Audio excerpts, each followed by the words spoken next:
नमस्कार दोस्तों, मैं हूं सौरभ चंद्र केसरी। अपने YouTube चैनल में आपका स्वागत करता हूं।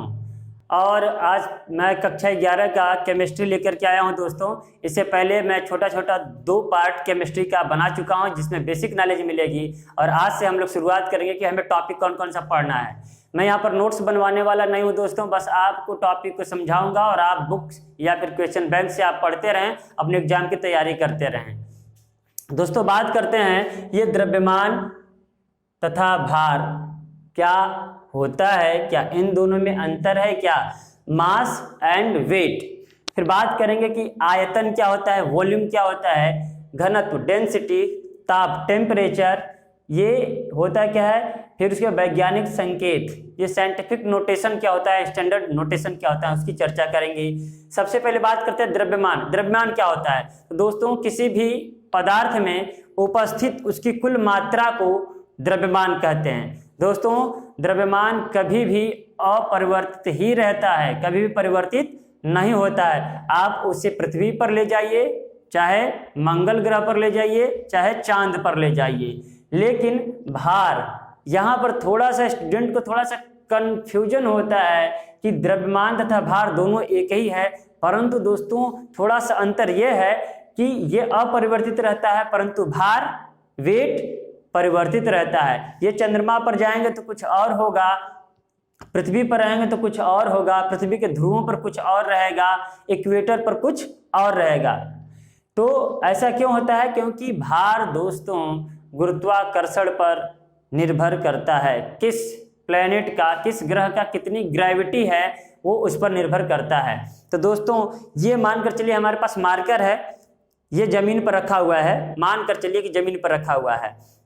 अगर हम इसे उठाते हैं तो क्या लगता है आपको, ये मैं किसके विपरीत काम कर रहा हूं, पृथ्वी के ग्रेविटेशनल फोर्स के विपरीत काम कर रहा हूं। ये देखिए मैं उठा रहा हूं तो क्या कुछ फोर्स लग रहा है, क्या कुछ फोर्स लग रहा है क्या। ये फोर्स जो लग रहा है दोस्तों, यही क्या है, भार है। इसका मतलब भार एक प्रकार का फोर्स होता है, बल होता है। इसीलिए भार का मात्रक दोस्तों न्यूटन होता है, जबकि द्रव्यमान का मात्रक केजी होता है।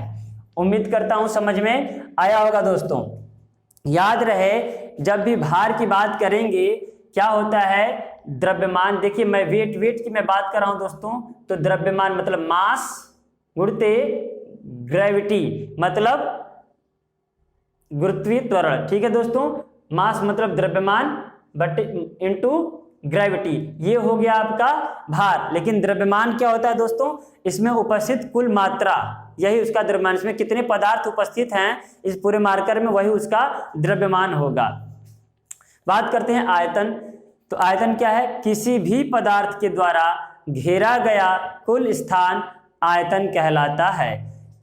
दोस्तों हम लोग कंफ्यूजन में रहते हैं कि आयतन केवल लिक्विड का होता है, 1 लीटर 2 लीटर यही आयतन है, परंतु किसी भी पदार्थ द्वारा जितना घेरा गया स्थान होता है वो उसका आयतन कहलाता है। आयतन को समझ गए होंगे। घनत्व क्या होता है दोस्तों, देखिएगा दोस्तों इसमें भी थोड़ा सा कंफ्यूजन होता है, लेकिन आप इतना याद रखिएगा कि एक ग्लास लीजिएगा, उस ग्लास में आप क्या करिएगा, एक पूरा का पूरा पानी भर लीजिएगा और एक दूसरा ग्लास लीजिएगा उसी वॉल्यूम का, तो उसमें आप मिट्टी भर दीजिएगा और उसके बाद में दोनों का वेट करिए। आपको क्या महसूस होगा, आपको महसूस ये होगा दोस्तों कि जिसमें मिट्टी है उसका वेट ज़्यादा है, जिसमें पानी है उसका वेट कम है। तो यहाँ पर जिसका वेट ज़्यादा है दोस्तों उसका घनत्व क्या है, ज़्यादा है, और जिसका वेट कम है दोस्तों उसका घनत्व क्या है, कम है। मतलब घनत्व ये होता है कि मतलब घनत्व बराबर द्रव्यमान बटे आयतन, मतलब द्रव्यमान तथा आयतन का अनुपात ही क्या कहलाता है दोस्तों, घनत्व कहलाता है। तो उम्मीद करते हैं घनत्व भी समझ में आया होगा। अगर नहीं समझ में आया तो आप एक बार इसका प्रैक्टिकल करिएगा। जिसका वेट ज़्यादा होगा उसका घनत्व ज़्यादा होगा। घनत्व का मतलब मैं ऐसे भी समझाता हूँ कि गाढ़ापन। अगर जिस पदार्थ के अणु आपस में बहुत नज़दीक पैक्ड हैं और किसी पदार्थ के अणु बहुत दूर पैक्ड हैं, तो क्या है, इनमें से नज़दीक वाले पदार्थ का घनत्व ज़्यादा है, जबकि दूर वाले पदार्थ का घनत्व कम है। ताप क्या होता है दोस्तों? तो ताप ठंडे तथा गर्म का महसूस कराता है या अनुभव कराता है। ताप से संबंधित अगर क्वेश्चन आए बदलने के लिए, तो ताप को हम देखिए दोस्तों नापते किस में है? तो ताप को डिग्री सेल्सियस में नापते हैं, फ़ारेनहाइट में तथा केल्विन में। दोस्तों इन तीनों का संबंध आपको आना चाहिए। तो मैं पहले इन दोनों के संबंध के बारे में बता रहा हूं।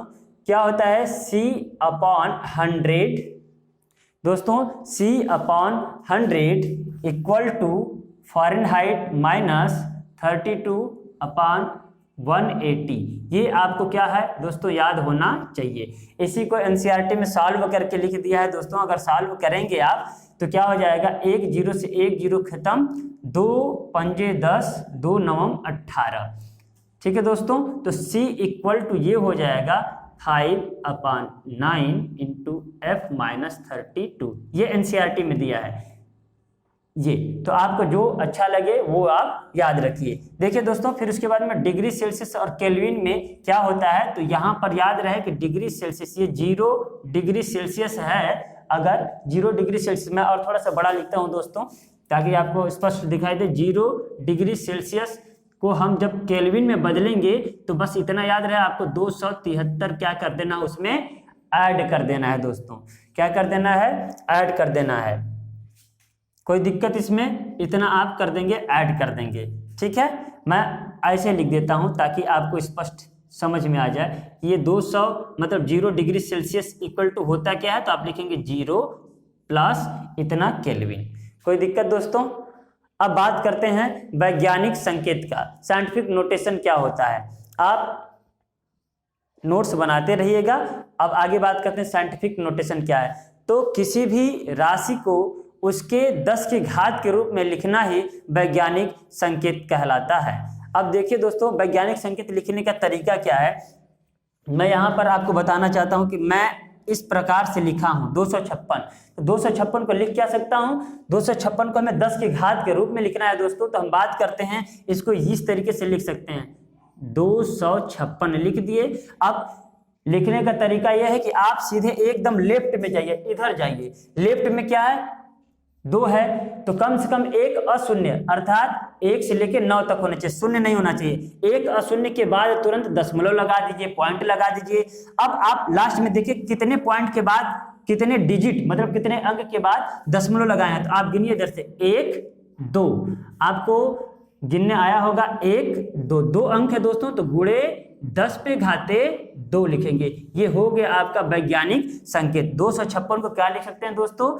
2.56 गुणे 10 पे घाते 2, यही है वैज्ञानिक संकेत। मैं 1-2 क्वेश्चन और करा देता हूं दोस्तों, फिर उसके बाद में मैं कुछ होमवर्क दे दूंगा, आप उसका प्रैक्टिस करते रहिएगा और कमेंट बॉक्स में लिख करके बताइएगा कि आपका कितना सही हुआ। क्योंकि नेक्स्ट वीडियो में जब मैं आऊंगा तो मैं होमवर्क लेकर के आऊंगा, आपका सॉल्व करूंगा। मैं इसको इरेज करता हूं दोस्तों, उम्मीद करता हूं आप इसका नोट्स बना लिए होंगे। नोट्स नहीं बनाया तो आप स्क्रीनशॉट ले लीजिए ताकि आप बाद में लिख सकें।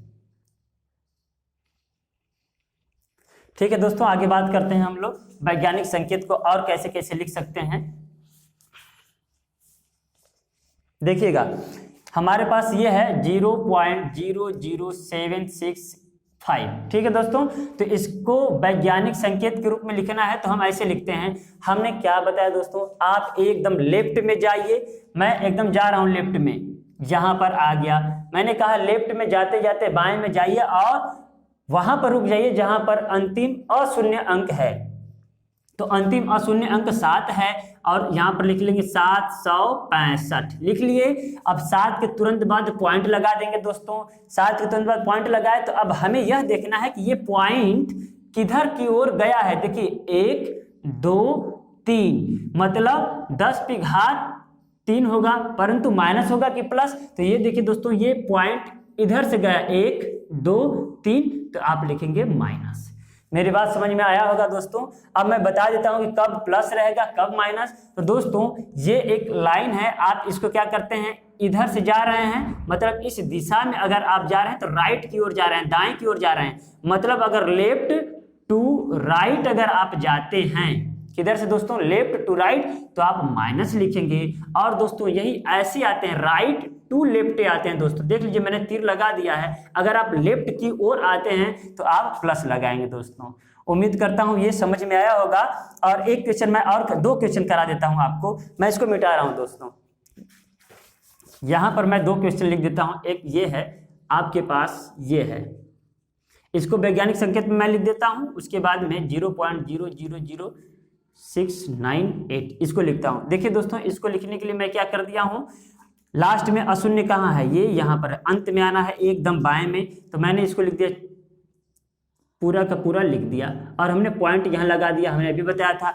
बस आप दोस्तों गिनिए कि पॉइंट हमने कितने अंक के बाद लगाया। देखिए 1 2 3 4, तो आप लिखेंगे गुणे 10 पे घाते 4।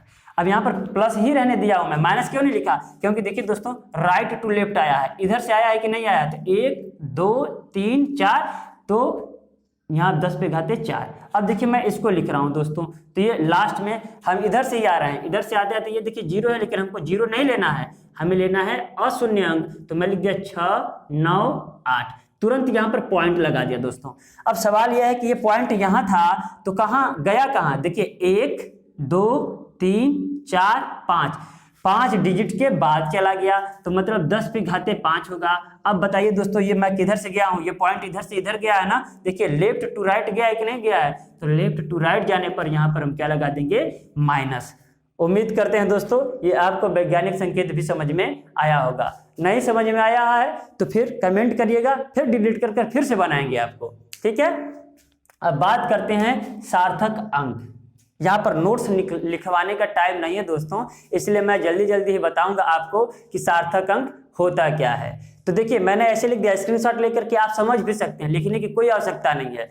देखिएगा सभी अशून्य अंक, अशून्य अंक मतलब जिसमें शून्य ना हो, सभी अशून्य अंक क्या कहलाते हैं, सार्थक अंक कहलाते हैं। मैंने एग्जाम्पल भी लिख दिया, 285 में कितने सार्थक अंक है, 1 2 3। दूसरा देखिएगा दशमलव के बाद जितने भी शून्य हैं और दशमलव के पहले शून्य हैं, लेकिन इतना याद रहे कि उनके आसपास, उनके मतलब वो किसी के अशून्य के बीच में नहीं है। अगर नहीं समझ में तो मैं इस तरीके से कहता हूं दोस्तों, ये देखिए 0.0052 में 2 सार्थक अंक है, तो याद रखिएगा किसी भी अशून्य अंक के पहले अगर 0 है तो उसको सार्थक अंक के रूप में नहीं गिनते हैं। उम्मीद करता हूं ये समझ में आया होगा।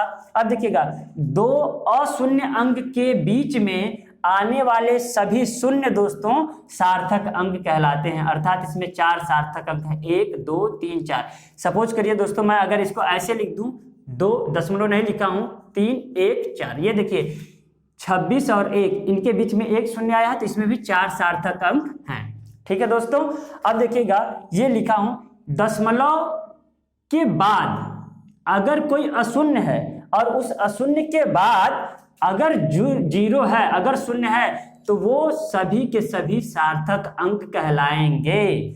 दोस्तों हमने क्या कहा, ध्यान से सुनिएगा, अगर ये दशमलव नहीं होता तो मैं उसको सार्थक अंक नहीं गिनता, परंतु इस 2 जो कि अशून्य है इसके पहले दशमलव है, तो यहां पर दोस्तों दशमलव के तुरंत बाद अशून्य, अशून्य के बाद 2 शून्य है, तो ये 2 अशून्य भी, इस अशून्य के बाद 2 शून्य भी सार्थक अंक गिने जाएंगे। अर्थात दशमलव के बाद अगर कोई अशून्य हो, अर्थात 1 से लेकर 9 तक का अंक हो और उसके बाद में कोई शून्य हो, तो सभी के सभी सार्थक अंक गिने जाते हैं। अब उसके बाद में दोस्तों है ये देखिए, क्या यहाँ पर दशमलव लगा है, क्या ना आगे लगा है ना पीछे लगा है, तो इसलिए इसमें केवल और केवल ये 1 जो दिख रहा है, ओनली 1, इसमें कितने सार्थक अंक है, 1 सार्थक अंक है दोस्तों। हमने इस 0 को सार्थक अंक नहीं गिना है, यही है साइंस। साइंस में सार्थक अंक ऐसे है, ठीक है दोस्तों।